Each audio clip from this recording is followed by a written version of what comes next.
welcome to Keto Beyond the Couch, episode 210. I'm Rachel. And I'm Joe. And we are two crazy ketos. And if you're new to our channel, welcome. Yes, welcome. If you are new here, please say hi down below. Now here on Two Crazy Ketos, we do different things like recipe videos and we do product reviews. We talk about various keto topics, and every Monday we go live on Keto Beyond the Couch because life exists beyond the couch. You can find us in different social media platforms like Facebook, Instagram, and Twitter. And we have a website, which is twocrazyketos.com, and that's where you're going to find all of our different recipes. Now, we do upload at least 5 new videos every single week, so make sure you subscribe to our channel. And don't forget to hit the little bell icon, and that way every single time it's Monday, you'll be alerted to it. I was laughing. I saw Chris's comment says, I'm not having heavy cream because I'm in final prep for a colostomy. A colonoscopy. I mean, come on. I love it. Mondays. Welcome to Keto Beyond the Couch. Becky put, it's chilly out this morning. Tell me that you're over the age of 40 without telling me you're over the age of 40. I think that even just like our Netflix picks. Last night we were watching like an older movie. And it was good. It was Just Cause. Yeah. With Sean Connery. And Lawrence Fishburne. Yeah. And Blair Underwood. It was excellent, but it had been a minute, and you had never even seen. Never ever seen. How it. have you never seen that movie? If you haven't seen that movie, it was so interesting. Good. I love those type of movies, like mystery. What was the other movie that I absolutely love with the kid? Oh my gosh, why can't I? With the kid? No, where he plays like he's like got issues, and he was faking it the whole time with multiple personalities. Oh, the one with Ed Norton. With Ed Norton, yes. Primal Fear? No, something like that. We don't know. Anyway, I love those kind of movies. But yeah, so right after he gets Blair Underwood's character off. Don't say. Maybe somebody. The movie was made in 1996. Well, so maybe there's another Joe I just out look there. at Rachel and I'm like, he actually did it. And she's like, you've seen this movie. I'm like, I haven't. I just like.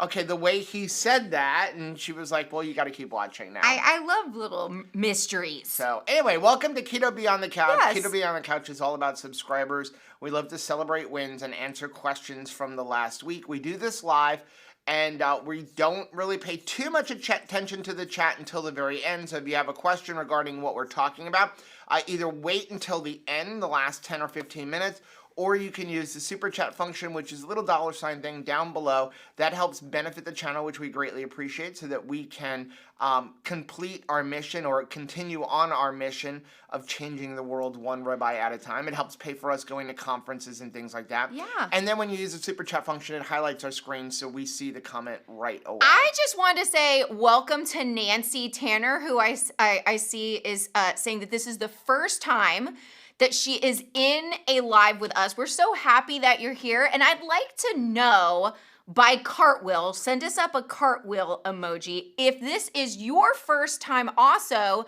being here present for a live stream, because we would love everybody here to be able to welcome you and say, hey, howdy, hey.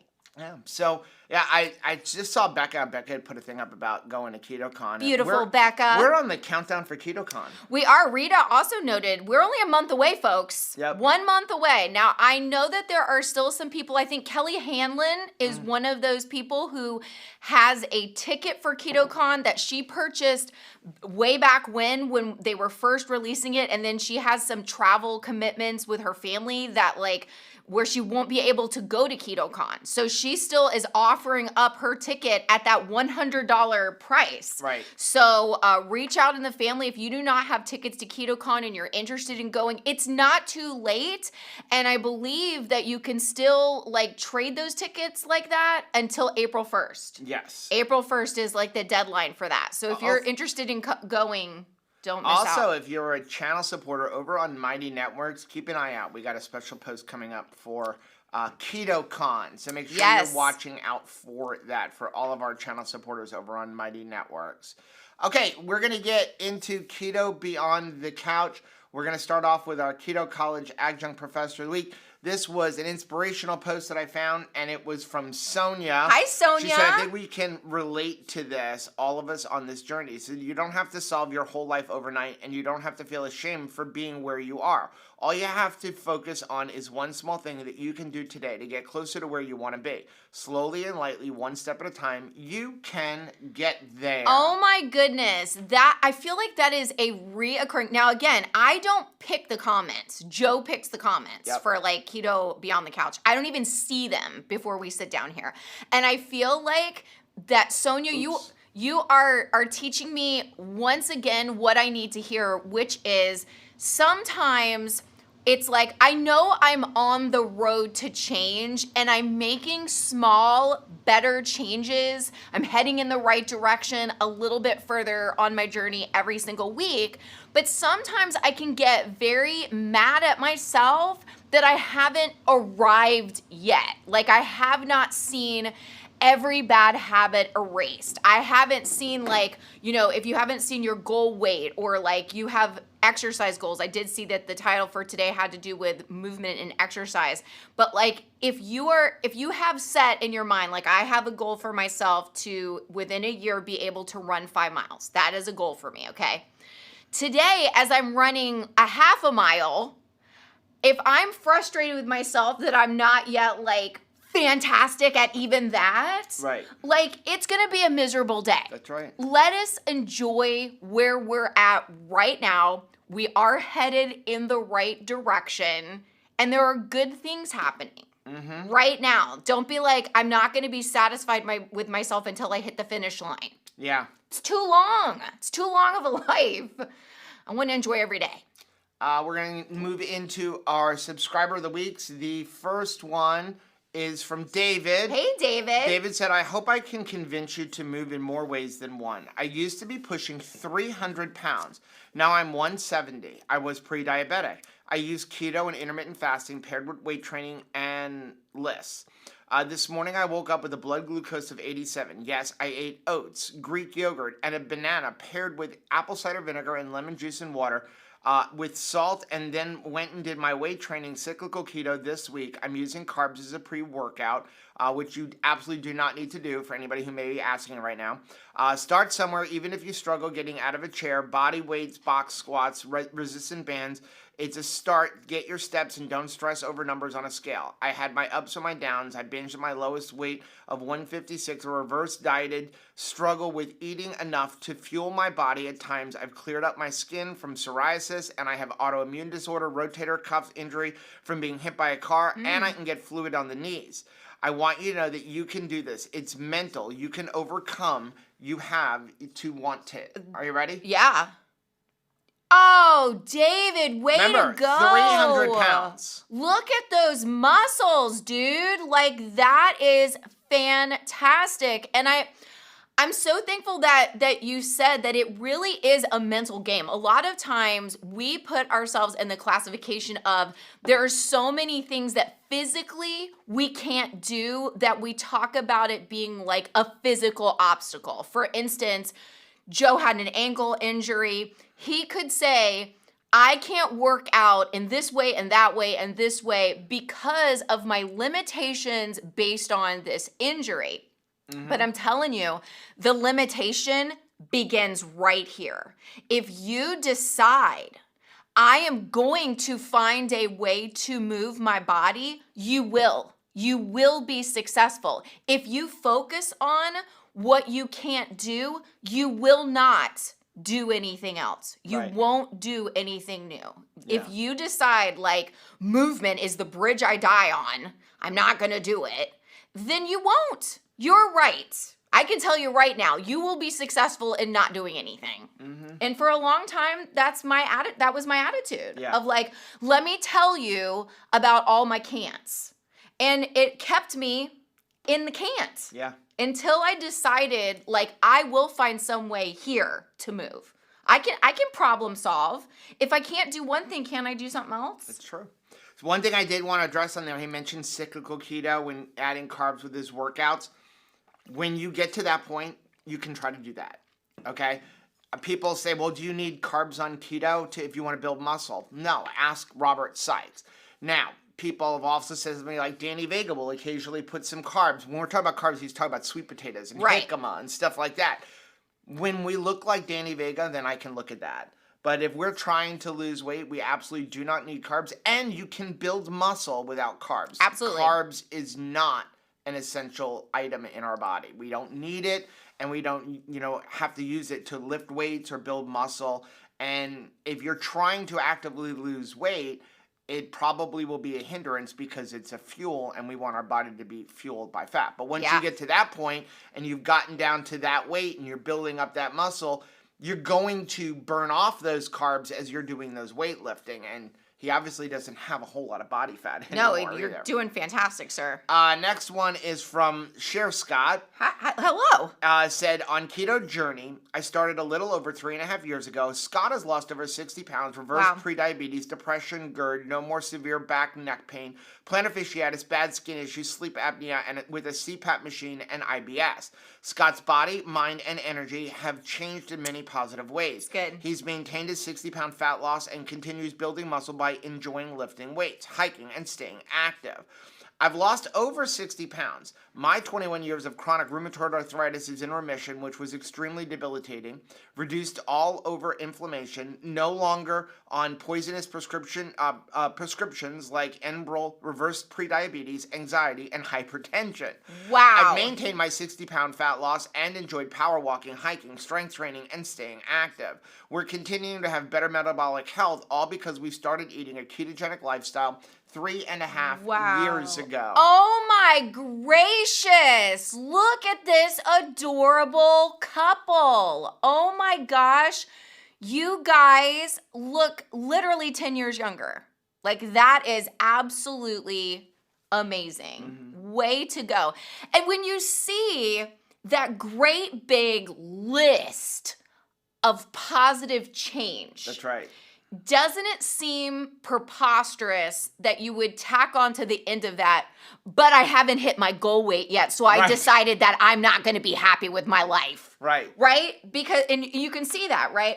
And I think about that as she's listing all of those things, all of the things that have changed in our lives, but that somehow we still sometimes look in the mirror and say, like, we haven't arrived yet.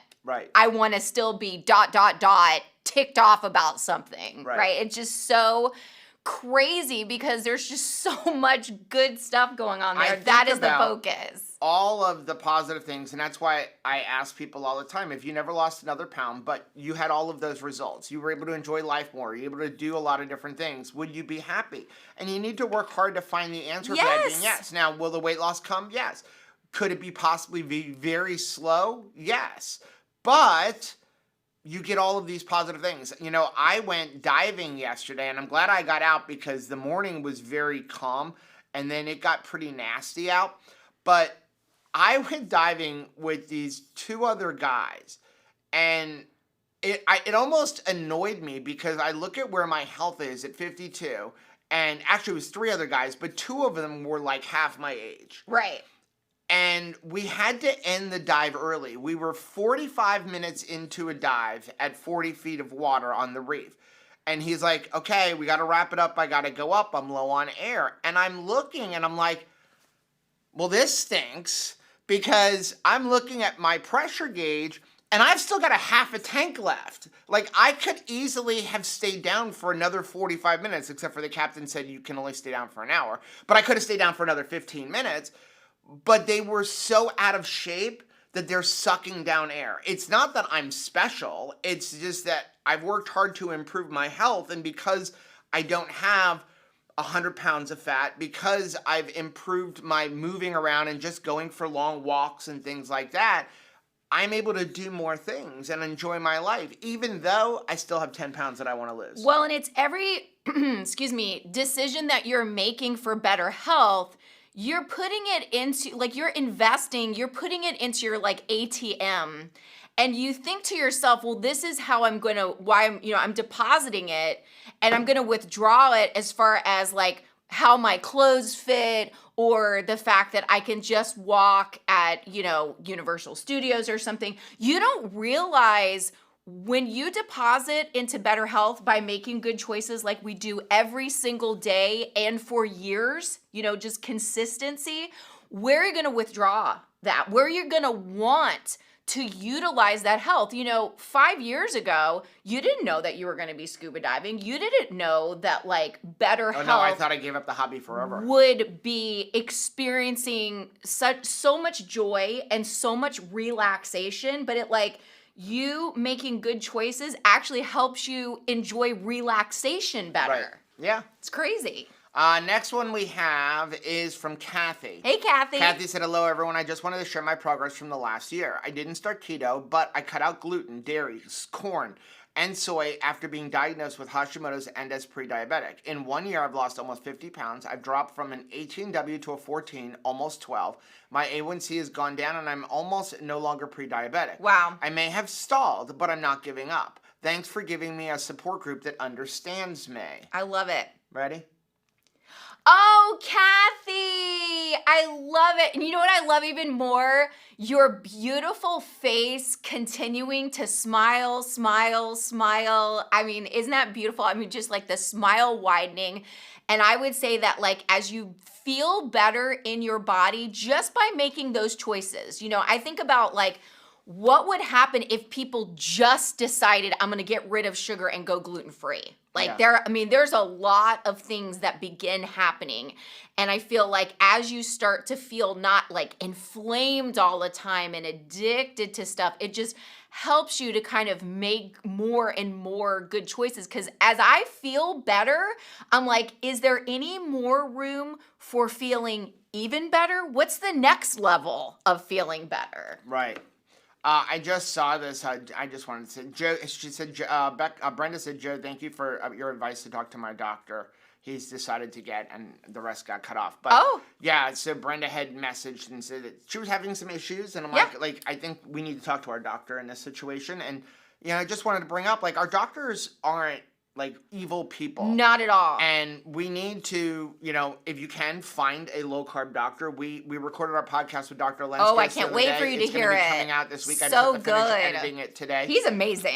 But, he talks a lot about just, they're really controlled, and this is unfortunate, but doctors are controlled by the insurance companies. Right. And if they don't do certain things, first of all, they risk their license, and second, they risk you suing them, even though you want it. And then also they have insurance companies going, if you don't do it our way, we're not paying you.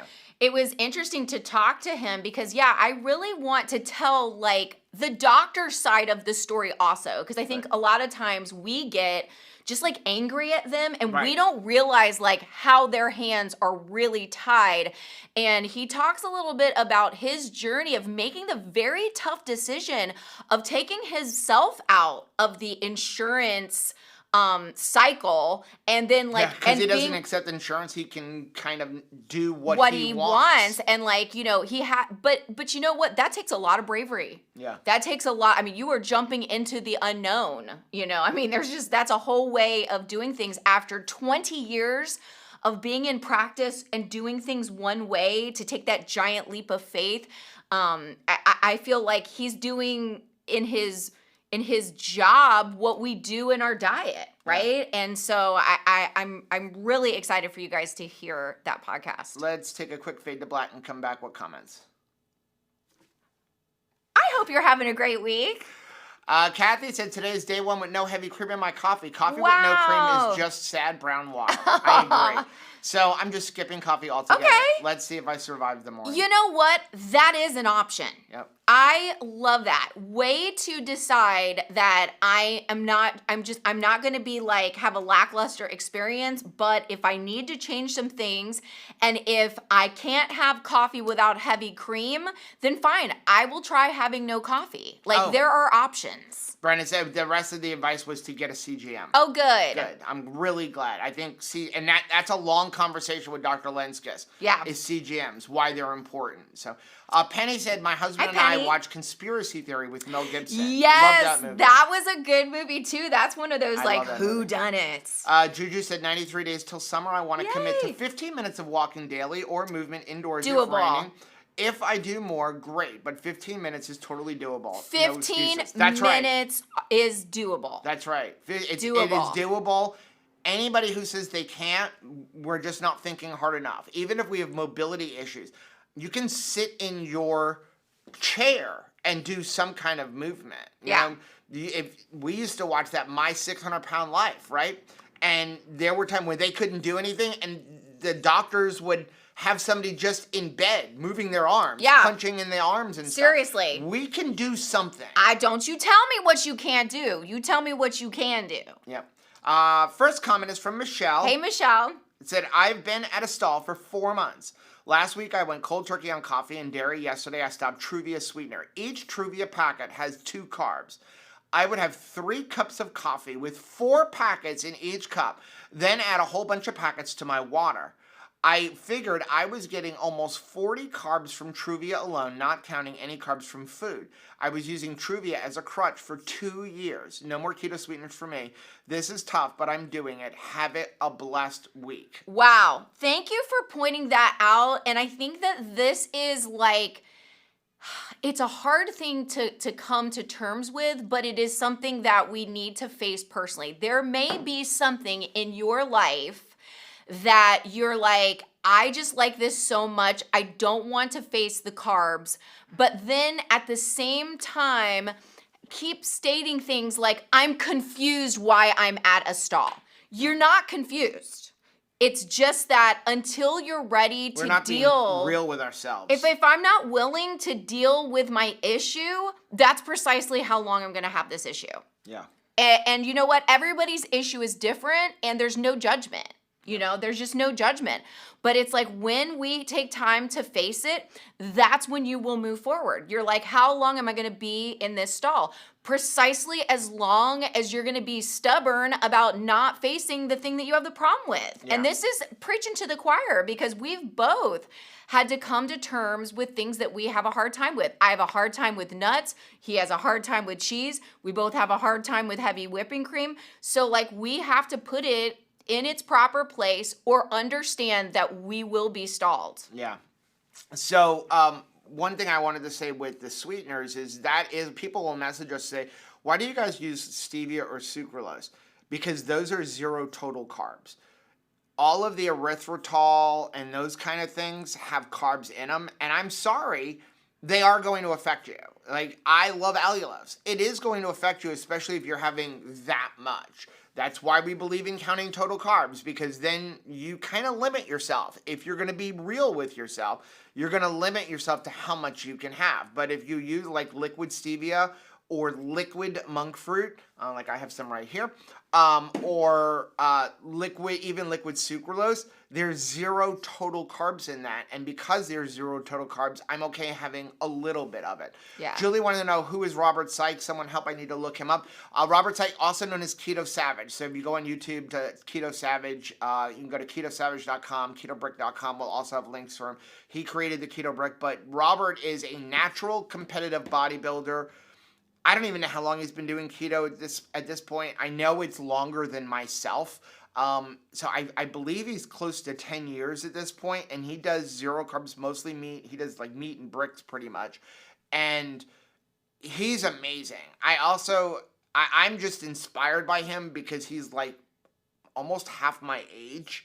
And his drive, his work ethic, his standard gives of excellence. me hope for our future. Yeah. That there are younger people that have that kind of drive, and that we're going to be able to continue on and see businesses pop up. I mean, he runs an amazing business, and he's got a lot of knowledge on human physiology. So I would definitely look him up, especially if you want to get into working out, weightlifting. I mean, he's one of the people that really brought reverse dieting to the keto community, because that's something he did with Rachel and myself, where we started talking a few years ago, and Rachel's like eating like 1,300 calories. He's like, you don't eat enough food. He's like, you should be like well over 2,000 calories. And we were like, what? 2,000 calories? I mean, he got Nurse Cindy up to it. And if you ever met Nurse Cindy, she's a little lady. My gracious. She's like Small but 2,400 mighty. calories a day. And he's like, it's a metabolism issue. Yeah. And we can work on that. So Julie said, Joe Hey, and Rachel, Julie. you two are amazing. I needed a restart after being carnivore and got way off track after a family I'm tragedy. sorry. And doing a total keto chow challenge 30 days and back to ketovore. It's going good. That is That's awesome. Way to go. Next one is from Grateful Keto. Hello, Joe and Rachel. You were talking about meal prepping. I find that my air fryer has been a game changer in that regard. When I was keto, I would meal prep a bunch of veggies and put them in the fridge. They would be in individual meal sizes. Then when I got hungry, I would pick out some sort of frozen meat, which I had previously portioned and frozen, and air fry it. While the meat was air frying, I would warm up my veggies and my meal was done. It took no more than 20 minutes. Now that I'm carnivore, I don't have to bother at meal prep at all other than putting my meat in the freezer in meal-sized portions. Yes, thank you so much for sharing that.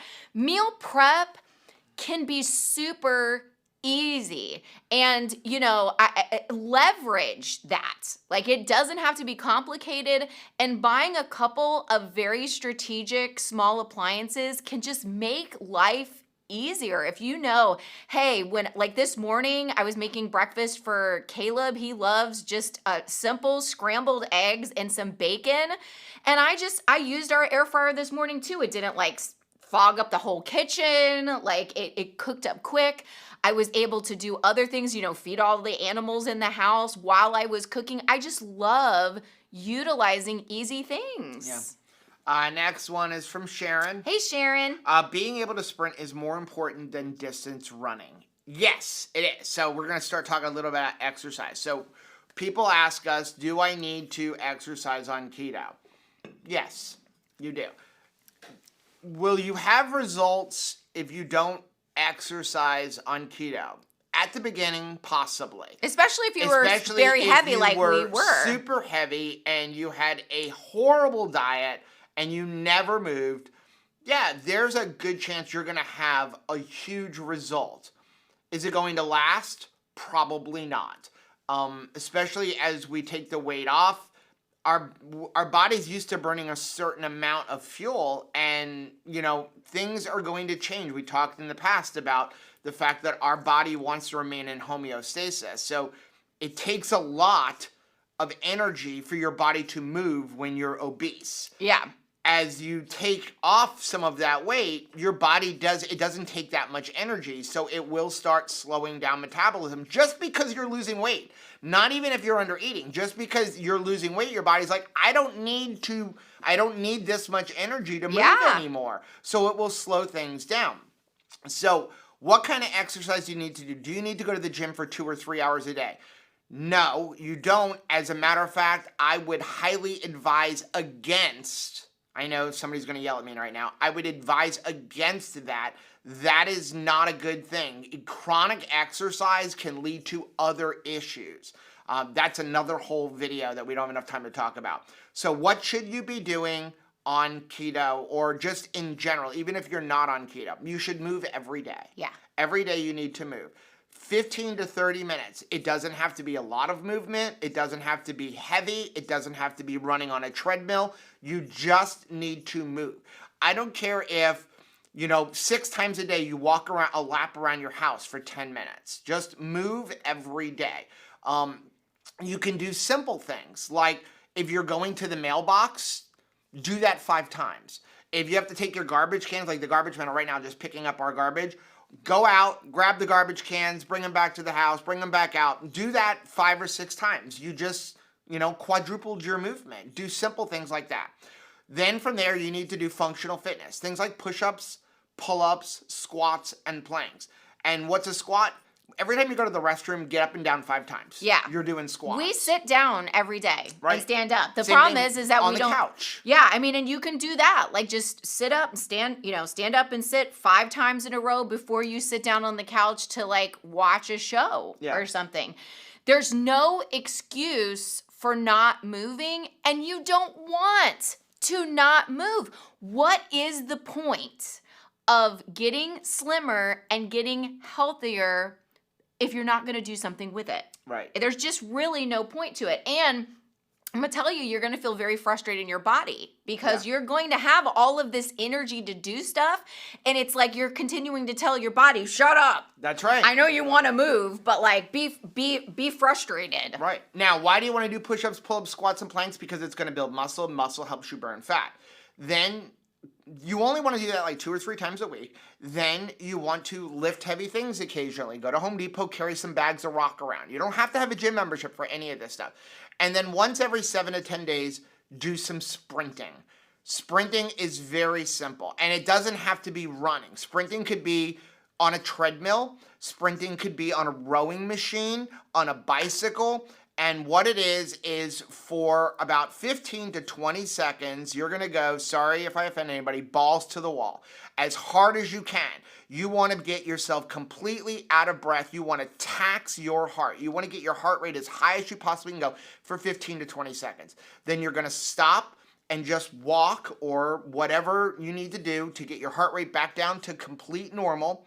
And then you're going to do that again. You're going to do that 4 times, and you're only going to do that every 7 to 10 days. Once every 7 to 10 days. Remember, your heart is the only muscle you can't rest. So you don't want to be going on a treadmill every single day and running with a high heart rate. You're taxing your heart. So those are the simple things that you need to do. Is running, like Rachel's talking about, good distance running? It's going to help you, but not for losing weight. It's going to help you cardiovascularly. It's going to help you be able to breathe better, to get more stamina and things like that. But she's not running balls to the wall. She's a nice little jog, just distance. It helps with her cardio. Cardio will not help you lose weight. Burning muscle will help you lose and maintain weight. The reason why I'm pursuing this also is Building because I have I have a bad association with running. And I don't like that. If I have something where I'm like, this is the bridge I die on, I'm never going to run, then I know it's something that I have to deal with because I have a really nasty, snarky mindset toward it. Yeah. And I don't like that. I don't like having anything where I'm like, I'm not teachable in this area. If I sense that I'm not teachable in an area, I'm not malleable, I'm not like in a space where I would like accept recommendations and take in new learning, then I know that that's an area that I need to work on. Yeah, Carrier said the primal blueprint, right? That's right. That's exactly. It's called the primal blueprint. That's how you want to live your life. That's from Mark Sisson, who is Mark Sisson's been in like the ketogenic kind of, healthy eating for years. And look at him. He was an endurance athlete, a distance runner. And the man is amazing. But even he talks about how, he overtaxed his heart. Oh, yeah. When he was a young athlete. A lot of times we think about that as like, oh, well, that is the best thing that somebody could do. And he's like, in the years ago, that's how they would train you. Train you like, you're going to die today. Yeah. But he's like, he's paying for that now. And again, your fitness can be fun. Yes, it should be. For me, scuba diving is fitness. It takes a lot. You have to work on controlling your breathing. It's a lot of leg exercise. I come home, I'm exhausted. Right. Like, I'm going to sleep when I come home from diving. Going paddle boarding, going to a water park, anything. Mark Sisson talks about he plays like ultimate frisbee. Yeah. Ultimate frisbee is his exercise. It is not our work. I think that we view exercise as like a work to dread. Like, I can't wait until I'm done with my 40 hours this week and then I'm off. I want to live a weekend's life when it comes to exercise. But exercise and movement should be a joy. That's why we usually advise taking it outside of a gym and doing something with it. We enjoyed, my goodness, recently we went to a U-Pick. We walked and walked and walked and got lots of steps in, and we were out in the sunshine and bending over and picking up stuff. We were there for a couple of hours and it was fun. We enjoyed the fellowship, and like you said, with scuba diving and paddle boarding, it's all fun. Virginia said, "Oh my goodness, I didn't realize trivia has carbs." Yeah, because it's erythritol. And so all of those sugar alcohols have carbs. And somebody did ask, I can't find the comment, but I saw it pop up, monk fruit. Liquid monk fruit and pure monk fruit doesn't have carbs. It's like stevia. It doesn't have any carbs at all, any total carbs.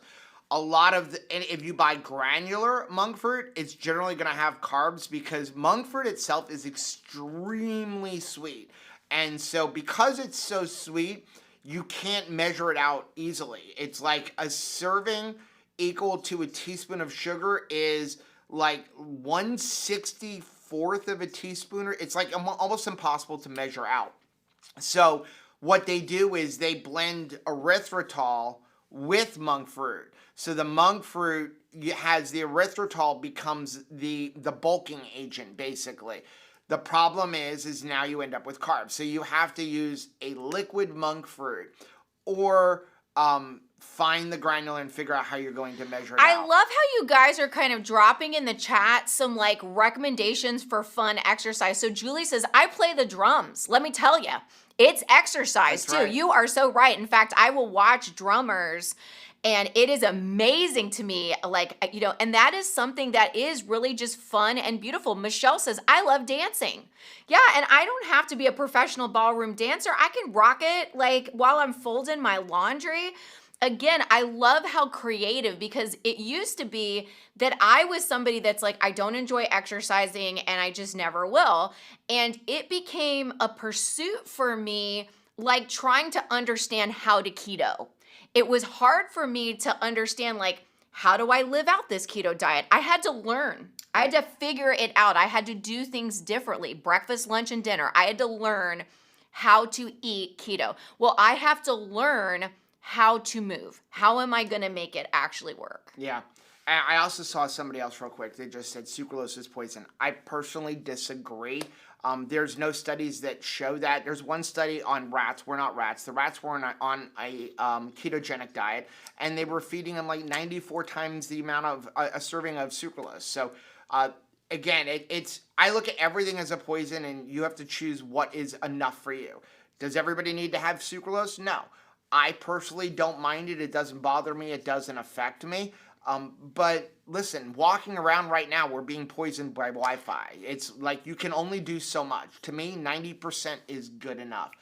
Let's go to the next one. It's from 2FixMJ. Rachel was using coffee as a causeway, i.e. a very long bridge. Well, actually, a long bridge is called a viaduct. So glad I woke up today and learned something new. That is fun. Yeah, I mean, I would definitely say my bridge was much longer than a bridge. It was absolutely a very long. Somebody's asking about place. liquid monk fruit. You can get some from Lakanto. They sell it. Next one's from Pause a Lot. Pause a lot. On coffee, breaking a fast or stalling weight loss. At 8 months in with continual weight loss and size reduction, although minimal at times, this remains my big emotional struggle. For me, it isn't so much the caffeine as it's the enjoyment and the habit. I drank 2 to 3 parts decaf to 1 part of caffeine on most days, but I've also gone with only decaf at times. The issue is that I like to drink 2 to 4 cups before my first meal at midday to mid-afternoon. Currently, I add 1/8 of a teaspoon. Boy, you are like really committed. I could never do 1/8 of a teaspoon. Salted butter and a splash of keto cha liquid electrolytes or a little Redmond salt to each cup and froth well. Butter is 4.2 calories per 1/8 teaspoon, I think. Yeah, it's 100 calories per tablespoon. This tastes so much better than black coffee to me. I know it is probably still fueled during my fasting time, but it is the compromise I find myself doing now. It has got me off of the heavy cream, but worried about it still interfering with potential positives. Thoughts?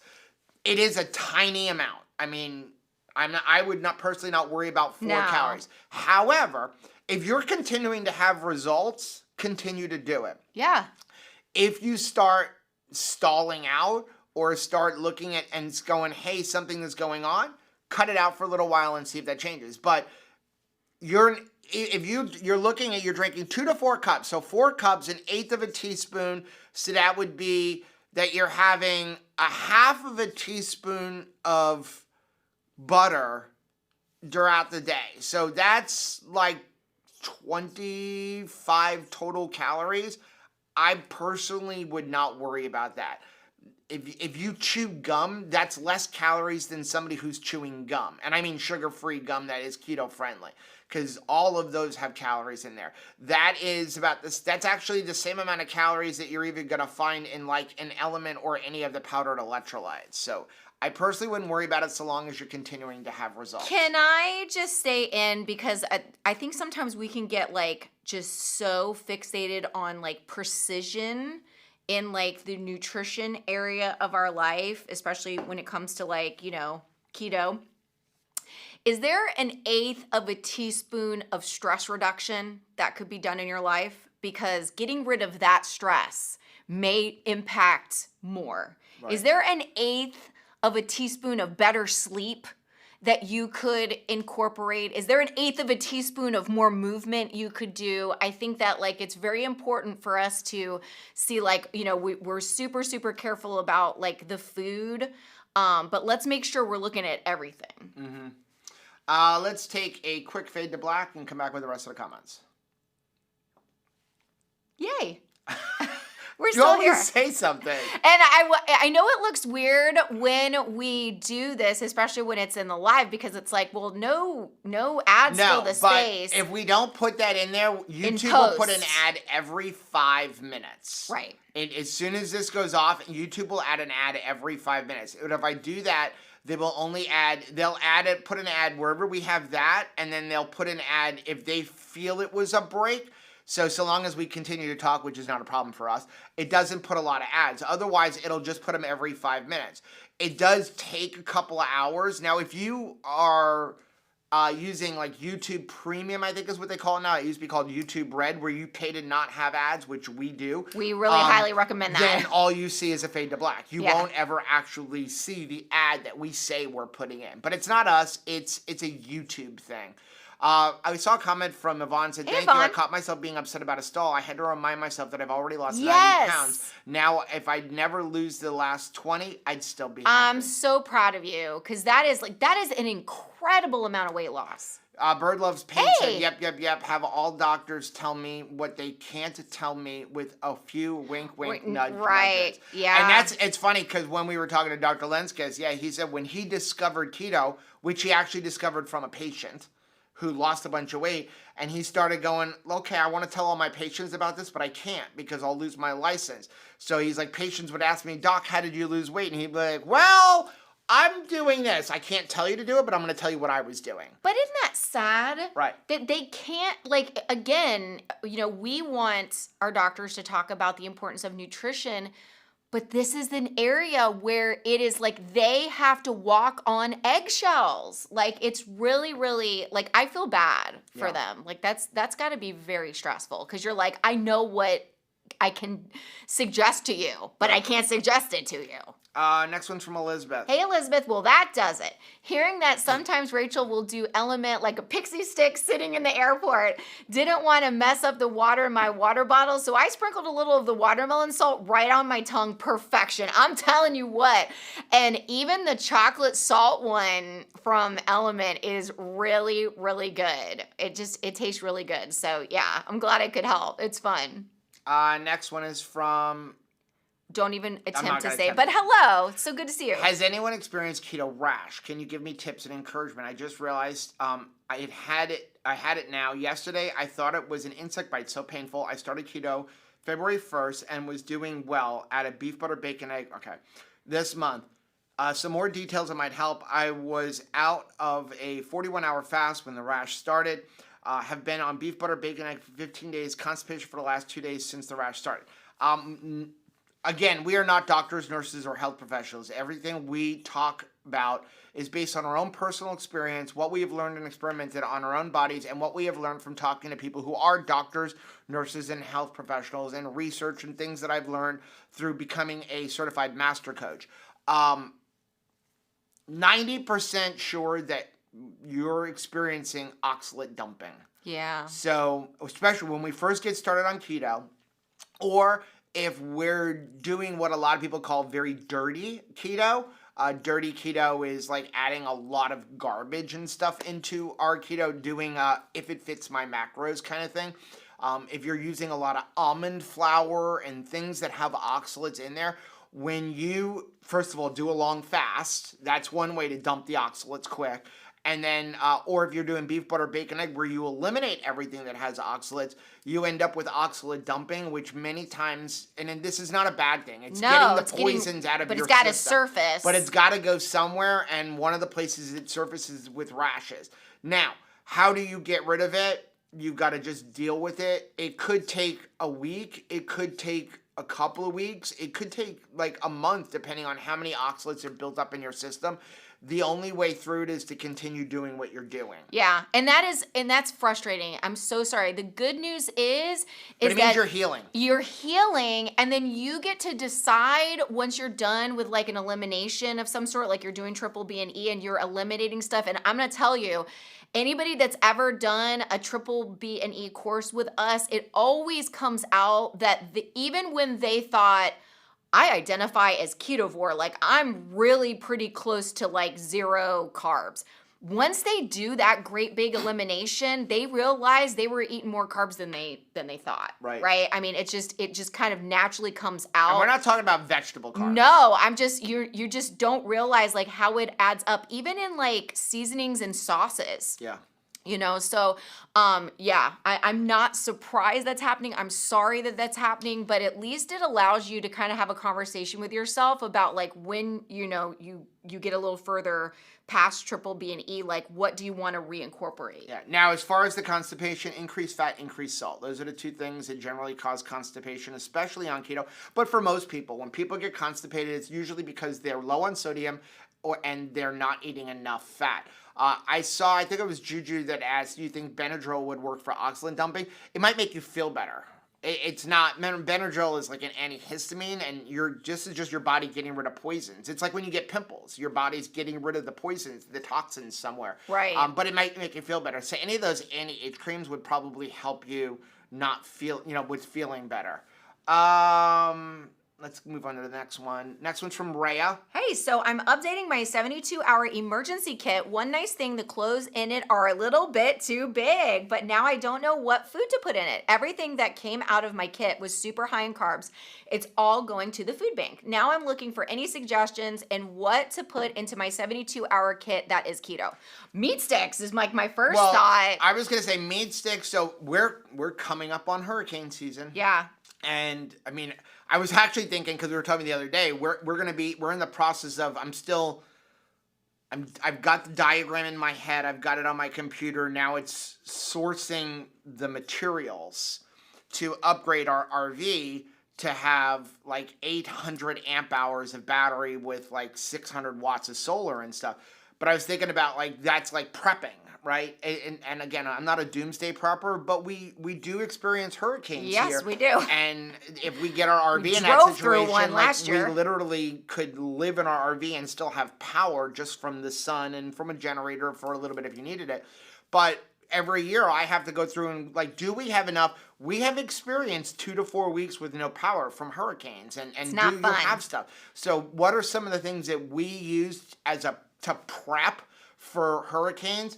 I use keto bricks. We always have a bunch of keto bricks because they're shelf stable. They don't need refrigeration. Keto chow. We use keto chow, and then yes, I know you're wondering, what do I do for a fat source? Avocado oil. Just have some avocado oil, or butter powder. Butter powder. So now, do I use butter powder on an everyday basis? No, because it's got a lot of carbs. Butter powder actually has as many carbs as heavy whipping cream. And somebody's going to type right now, that's not true. My packet says 0 carbs. When you multiply it out, calorie for calorie, butter powder has as many carbs as heavy whipping cream. It has a lot of carbs in it. But in an emergency situation, we're not worried about that. Where I don't have any way to refrigerate stuff, I'm going to use butter powder. Meat sticks, our carnivore chips, all of that kind of stuff that you can have, like, in an emergency kind of kit. Also, make sure you have electrolytes in there. What are some meat sticks that you were like? We like chomps. The ones that I buy, Archer Farms? I like chomps, but chomps are expensive. So if you're looking for a meat stick that is sealed, that is more shelf stable than making your own, like ours are shelf stable, but only for X amount of time. And if you don't get all of the air and put an oxygen absorber in there, they're probably going to mold pretty quickly, within a couple of weeks. But the ones that I think are one of the best ones out there that are super clean and super cheap and you can buy anywhere is Archer Farms. Yeah. So you can go to like Costco, BJ, Sam's Club. I think they all sell it. Like it's a big bag. It's a blue bag. Archer Farms are mini sticks. They are really good and super, super clean. Next one is from Cynthia. Hey Cynthia, I woke up hungry today. I normally don't feel hungry until much later in the day. I tried ignoring it, tried drinking water, tried drinking a hot chocolate mint element. I was white knuckling it. Then my husband looks at me and says, "Are you hungry?" I was like, yes, he was too. I normally intermittent fast until noon. It was only 10 a.m. I felt bad, but then I remember Joe talking about listening to your body and not fasting just for the sake of fasting. Yes, Cynthia. So here's what I decided on. Tummier is much happier now. I'm so stinking proud of you. And it's awesome that you just fell into intuitive eating. It just worked. And we're almost like surprised when it worked. Yeah. I can clearly hear in Cynthia's post that it was like, oh, it worked. Yeah. I'm actually hungry at 10 a.m. I know for a fact that I'm hungry. This is not me just like complaining. I'm authentically hungry and I can go ahead and eat because I can trust those hunger signals. I love it. Fasting should not be hard. If it's hard, something's wrong. Okay, either you're not really fasting and you think you are because you're adding in little things that are making you hungry, like even it could be sweetened electrolytes, or you're just not ready for that length of a fast yet. And that's okay. We're going to always encourage people, eat to your hormones, not to your watch. You should not be sitting around going, my watch says I can't eat yet. If you're hungry, eat. But you also need to learn what is true hunger and not what is emotional hunger. Right. That's going to take some time, and that's where something like beef, butter, bacon egg really can help you, because you can learn how to understand that your body is truly hungry. Well, and I like to, if you're, just wanting to kind of like close in your eating window a little bit, leverage bedtime. Yeah. Start moving it in from there. A lot of times we're like, I can't eat until 2 p.m.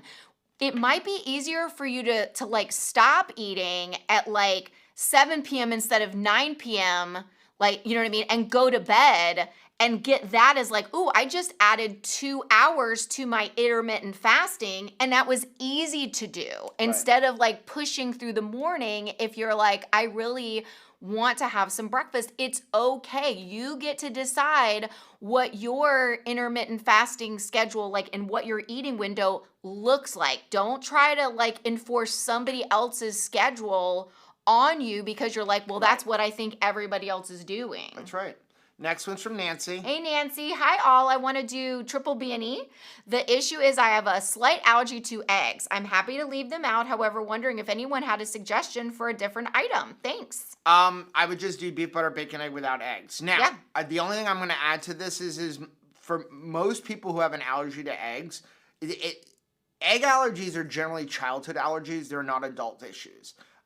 And I've done a lot of research on that, and it's just like people who say like, I'm allergic to beef. No, unless you've got a tick, you've been bitten by a certain kind of tick, you're probably not allergic to beef because there's not a known allergy to beef. But most adults actually aren't allergic to eggs. It's a childhood thing, but we sometimes can have a sensitivity to egg whites. Yeah. Because we've overdone them. Like I'm actually seeing, and we actually talked to Kirsten Powell last year when we were in Omaha, people who are eating excessive amounts of the protein-sparing bread are developing egg white sensitivity because it's so many egg whites. If you eat a loaf of that, it's like 60 egg whites or something like that. It's like a ridiculous amount. So I would try and see, unless you're having like anaphylactic shock, I'm not going to encourage you to like push hurt yourself. No, I would try eating just egg yolks, which is like even Dr. Berry's like, throw out the whites. It's all the nutrition is in the yolk. And the yolk itself has got a gram, it's 1-to-1 protein to fat. The white actually increases protein in the egg where it's no longer 1-to-1, but all of the nutrition is in the yolk. So try having just yolks and see if that affects you. And if it doesn't, then you probably just have a sensitivity to the egg whites. Well, and I also encourage you to like, if you're looking for more variety, because sometimes you're like, oh my gosh, the walls are closing in because it was like, it already seemed limited, beef, butter, bacon, and egg. And now I'm like, without the egg, now what? Remember, beef means all ruminant animals. Right. So you're looking at like, okay, start incorporating some deer, some sheep, some goat. Like there's other things for you to eat that is got, a multi-chambered stomach. So like kind of get excited about that. And also different cuts of meat. Because a lot of times we're thinking like beef. So I'm only thinking a steak or a hamburger, but think about roasts and other different, cuts of meat, a leg of lamb, that sort of thing. Yep. Next one is from Brian. Hi, Brian. A year ago today, I was in the ambulance on the way to the ER after my heart attack. During my recovery, I found out about keto and ended up in this community. I still have a long way to go, but I'm down almost 40 pounds and I'm on my way to health. No miracle results. Still have the aches and pains that happen to a 56-year-old, but feel like I am making progress. Brian, I am so glad that you're here. I am so glad that you are present, but in a different location. I'm glad you're not in the back of an ambulance this year. I'm glad that you are in community this year, and I'm just excited about your future. Thank you for sharing that. Next one's from Mel. Hey, Mel. Question for those of you in charge of the grocery shopping and who still buy carbs for the rest of your family. What do you buy? The conventional cheap bread products, the low-carb ones that aren't really low-carb, the gluten-free ones. I hate that the rest of the family still eats these things, but I have to get a few of them so it takes the pressure off me having to cook every single meal. I just can't decide which option to go with. Great question. Okay. Rachel's like, please don't put this in there. I told her I was putting it in here, and she was like, please don't put this in here. I think I was in denial that it was actually going to appear because it's a tricky one, and everybody's going to have kind of a different answer. So just please understand that this is just our answer. Okay, here is my suggestion. Depends on who you have. If it is, we're going to start off with this. If we have young children, like the age of Dr. Barry's children, all the way up until, I would say, 15. Okay. If they don't have the ability to drive themselves to a store and buy something, then we have young children. They should not have a say in what you feed them. Right. And we see where it's like a couple that like mom and dad are on board to get rid of the carbs, but the children are dissatisfied with the parents' decision. And so they're like holding the parents' groceries hostage because the kids are like, no, I don't want to do this. Well, now there's a lot of things like going to school and finishing homework and doing school projects that your kids also don't want to do. And yet you are willing to have the argument that like, I know you don't want to do this, but we're doing it anyway, right? So our young children should not have a say. I grew up this way. You're eating what I made. That's the end. There was no, this is Burger King. We're going to make it, you can have it your way. You can't have it your way. This is what we're having. There'll maybe 2 or 3 things. You can have steak or chicken, but it wasn't, you can have steak or chicken. Oh, you don't like steak or chicken? I'm going to make you macaroni and cheese. It was, this is what we're eating. You can eat or you can not eat. I've provided food for you. That's how we have to be with our young children. If our young children have a sugar addiction or they're getting childhood diabetes and they're young, I'm sorry, it's our fault as the parent because they're not driving themselves to the store to buy the stuff. We're bringing the stuff in. The statistics for childhood diabetes and obesity during the COVID year it'll break your heart. Is insane if you go look at it. And that is the parents' fault for providing the stuff. Now, can we control our young kids all the time? No, they're going to go off to school. But if we're not giving them in the house, we're really limiting how much they are getting because they'd only have access to it when they maybe go to school or something. Right. As far as our spouses and stuff, and to really answer this question, if you're asking about bread, I don't believe that I would try to use keto bread. Now, the keto breads in the stores, it's garbage. It's garbage. And most of it is just as bad, if not worse, than regular bread. So if you're going insistent on buying bread for maybe your husband or your wife, or hey, I'm going to give them bread, the option that I'm going to tell you to go with, and this is going to probably shock people, is the gluten-free. Regular, just gluten-free. Number one, it's going to be cheaper than buying like Sola bread and that kind of stuff. But the thing is that we all have gluten sensitivity. Many of us don't realize it, but gluten is not good for our body. And it is a toxin. And so I would start off with just get gluten-free. As far as the sugar treats, if you're giving them candy, that's where I'm going to get them Chuck Zero. Get them some of the other options and just don't bring in the regular sugared stuff. And if it's at all possible, and I know for some people it's not, for our spouse, say, listen, I'm going the grocery shopping. I'm not buying this. If you want it, you have to get it on your own. Well, it was interesting. So I was talking to Michelle last week, and she was putting together, like starting to think, because you're so excited, right? This is like, everything is Peyton's first. So she's getting ready for her first Easter. So you're getting to make that first Easter basket. Right. And so she was discussing it with me, and she said, I'm so excited that this is her first Easter and I could fill her Easter basket with toys, because I don't have to even think about the struggle with like candies and things like that. This is the year I can just enjoy myself and prepare an Easter basket because I don't have to fill it with things I don't want to fill it with. And I just took a minute and I was like, sweetheart, you never have to fill a gift that you are gifting someone else with something that you don't want to fill it with. You don't have to fill her Easter basket this year with candy, and you don't have to fill her Easter basket in 5 years with candy. Right. You don't ever have to do that. You can go and pick out toys that you like, books that you like. You can put in tickets to the movies. You can put anything, all kinds of stuff, adventure in that Easter basket. And so I hope that's an encouragement for everybody that's maybe like, oh my goodness, I'm going to be packing an Easter basket for, some loved ones. I really want it to be fun.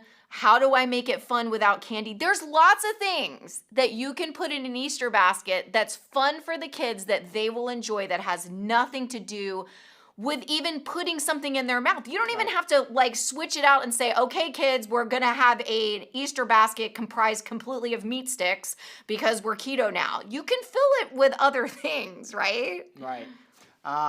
Next one is from Charlene. Hey, Charlene. I just had to share this with someone.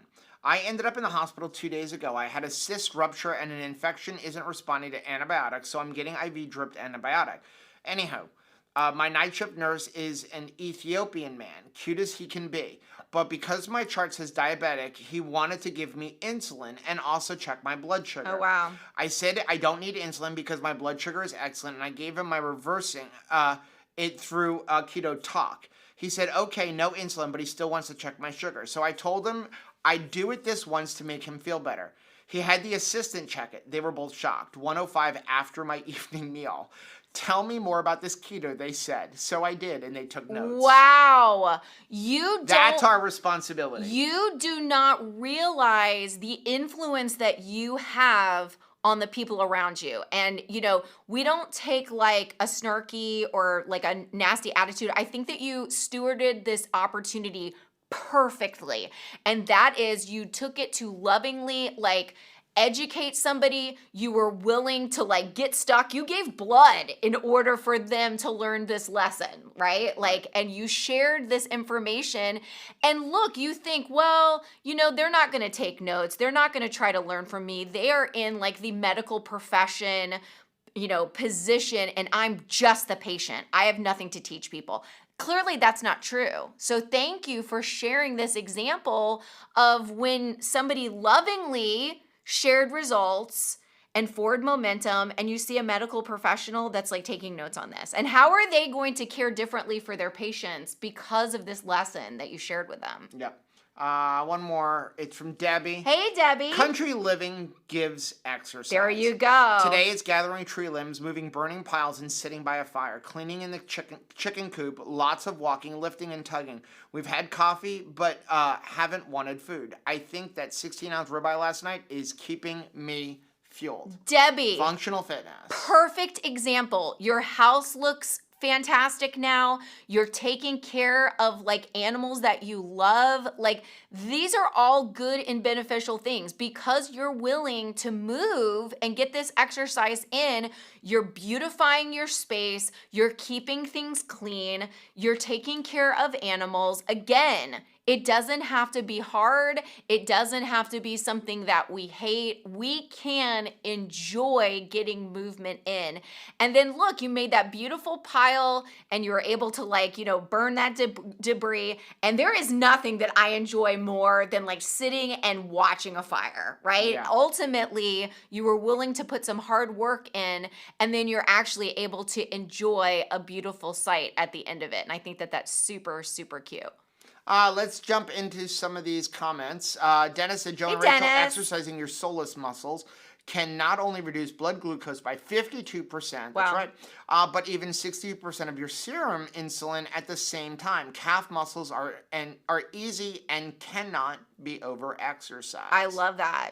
Andy said, Hey, Andy. I'm so very resistant to exercise or any movement. Appreciate prayers, please. Finding I can give up even candy, but this is harder. I think that it's very important that we just keep in the back part of my mind, don't make meanness a motivator. Meanness to yourself or others is not a good motivator, and even if it works for a moment, it's not a long-term motivator. So you can't hate yourself into moving. You need to find a way to love it. What is something that you love? Like, I may not love exercise, but I love spending time with my children. So I may be willing to say like, okay, I don't want to like go join a gym or run around the block, but I will go with my kids goonie golfing, to miniature golf, which will make me walk around a course. I don't like moving, but I enjoy spending time with my mom, so we can go to the mall and window shop and just kind of get steps in while we look at something pretty in an environment where there is a set temperature that we can both tolerate, right? So you see how like we don't focus on what we don't like. Let's focus on what do I like. And I find a lot of times it was interesting, again, it's going to come out in our podcast, but where Dr. Linskus says, he comes in contact with a lot of patients that have trouble telling you what they enjoy doing, what brings them joy. If you don't know what brings you joy, that's the list that you need to work on. Right. And you can move from there. I'm going to just tell you, and if you don't like movement, if you're really resistant to it, start simple. Take activities that you are doing right now. When I mean activities, just everyday things that you're doing right now, and double it. Mm-hmm. So if you go get your mail from your mailbox, and my mailbox is right here at the door. If I have to get up from here to go there to get my mailbox, do it twice. Right. When you sit down to go to the bathroom and then get up, do it twice. You're doubling your movement. If you just do that, every day, you have just doubled your movement. Just like our friend Bob, right? Bob, yes. What does he say? Today, be 1% better than yesterday. Yes. But if everything you do, hey, I have to go to the restroom, I'm in this room, my bathroom is over there. I need to go to the bathroom. Okay, so before I go to the bathroom, I'm going to walk to the bathroom. That's one. Instead, I'm going to walk there, come back, and then go back again. Now, that's only 15 feet. But I literally just doubled my movement. And if you do that with everything that you do throughout the day, you're going to have an insane amount of movement compared to where you're at right now. You know where is a place that you can start is I can't have a cup of coffee unless I walk back and forth to the coffee maker 5 times. Yeah. Oh, my Lord. But just do it twice right now. But again, I mean, I'm going to have that coffee. Like we talk about habit stacking. So you have a habit that no matter what you are going to do, stack a new habit with that habit. Like it is not negotiable that I'm going to have a first cup of coffee. Right. I'm going to have one. So if I say, well, I can't have that first cup of coffee until I walk back and forth to the coffee pot 5 times. Right. That's an easy way to get in some movement, right? It's guaranteed. Right. When you get your groceries, let's say you have 10 bags of groceries. Instead of being like me and go, I'm going to carry all 10 bags at the same time. One trip. Do 5 trips. Yeah. Put 1 bag in each hand, even if you can carry more, 1 bag in each hand and make 5 trips. You just, multiply your movement by 5. Joanna said, I don't know what the scale says for Rachel, but who else thinks she's looking toned and healthier? Bless your heart. You made my morning.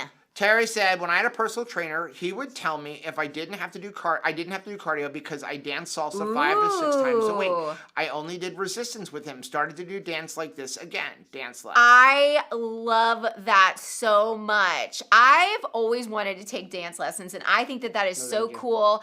I actually watch on Instagram. I cannot remember the name of the channel, but somebody may know it because I know that they've got like a big following.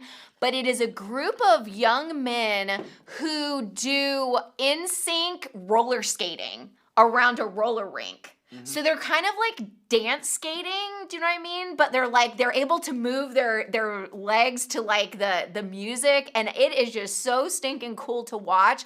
But it brings a lot of joy just seeing like, wow, look at how they can do that. Plus it's like bringing back old school like roller skating, right? Because like who grew up in a roller rink like I did? Roller skating life. Bird Loves Pain. I really want to try intermittent fasting, but my Dawn phenomenon is crazy. Scared my blood sugar will not come down. If you're not eating carbohydrates, I would not worry about it. Just make sure you're eating enough fat in your diet. But fasting will help your glucose come down. Yeah. I mean, and that's something that like I talked to Dr. Lenskis about when we were in Utah. And it's something that we've been experimenting with, and it was amazing just incorporating like a 24 to 48 hour fast every single week, what it has done to glucose numbers. And I don't eat carbohydrates. I haven't eaten carbohydrates in 6 years. But it just seeing it go from the mid 90s to the mid 80s, and the only thing that changed was adding in a 24 to 48 hour fast once a week. Yeah. So it is amazing, but yeah, your glucose can stabilize even more when you're adding in fasting. But again, you got to make sure you're doing enough, having enough fat for fuel, especially if you're at the weight that you want to be at. Lynette said, I don't buy carbs. My husband and kids do. There you go. I've just learned to deal with having a bunch of carbs in the house at all times. But I like what she said. She doesn't do it. I don't do it, but like they have to get it. And again, you know, you're gonna have much less if it's on them. A lot of times I find that like the children especially are very tunnel visioned in their focus. As like parents, you're thinking about buying groceries that will be for every single meal. So back when I was the one that was still buying the carbohydrates, they had breaded breakfast, lunch, and dinner things. They had different kinds of bread based on, you know, breakfast and lunch. I was thinking about like snack food. I was thinking about, you know what I mean, dessert food. So when I stopped buying that and it was just on them to buy it, it already reduced the amount of carbs in our house to like a very significant amount because the kids were always like hunters. They were only looking for one singular thing. So instead of there being like 25 different grocery items that were like super carby, there would be like just one loaf of bread. It like instantly reduced it by me not purchasing it and then putting it on them of like, hey, if you want it, you need to either buy it or you need to make it. Yeah. A few more before we get off. Life Station Express said, Hey, "Agree, Linda." Joe. Kids will see those good choices in front of them. Yeah, That's and right. you're still, you know, I like what Dr. Sivas and his wife do as far as like they have options within what is safe. Right? So it's like, hey, you know, we have ready meal prepped, you know, hamburger, chicken, seafood option. Which from these choices would you like to choose? It's not like you're just like taking all choices away, you know? Bubbles has rules, said we grew up with food choices. Take it or leave it. Yeah. Me too. My mother made it very clear that she was not a short order cook. And that, yeah, it was not going to be like Burger King, like have it your way. And Abby has talked about this from House of Keto, that when she was moving her kids over, what she did, she just stopped buying the stuff. Oh, what happened to the Oreos? Oh, I forgot. And then with her son, as they were moving things over, she would be like, okay, well, I've made chicken, I've made salmon, I've made pork, because they were, again, trying to transfer him over. He had options. Just none of the options were cereal or Skittles. Yeah. His thing was Skittles, right? That's what he ate. And I think that there is some confidence that you get when you know that you are bringing quality ingredients to it. Like it's easy for me to wrap my mind around the thought that like, I am not buying you Oreos because you don't need an Oreo. That is not going to do anything good except for like satisfy your sugar addiction.